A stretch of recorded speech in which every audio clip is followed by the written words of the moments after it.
tingnan nga natin kung totoo to. Nakita ko to sa mga sikat na influencer eh. Ayan o. Ito yung kasi ayan o, kita nyo naman. Kaya itatry natin, pinakita ko na lang sa inyo. Ayan. Eh talagang nadyajahi ako dyan. Tuwing nagbibideo ako, ayan. Saka tuwing aalis ako. So eto na nga, nakita ko to, ginagamit nila. At wow, sabi ko, mukhang okay yun. So eto, ganito yung kanya packaging.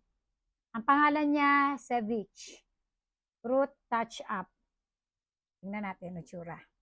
Ano ba to? Wait lang. O ayan, ito yung kanilang pang ganoon. And, asan na? Paano ba to? Ayun. Ayan yung laman yan. And kukuha tayo ng konti. Konti lang daw, pero ano, ang dami. Ayan. Konti pa nga. O ayan ha, dito muna tayo sa bandang baba para meron tayong pagbabasihan. Tingnan natin. Ang galing mga mare. Totoo nga yung sinasabi nila. Tingnan nyo ha, pinakita ko naman sa inyo kanina. Ito yung hindi ko nilagyan. Ito yung nilagyan ko. At tingnan nyo. Ang galing. Nakatulong talaga siya. At ganito lang yung gusto ko.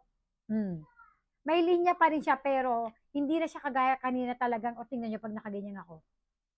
Diba? Ang galing.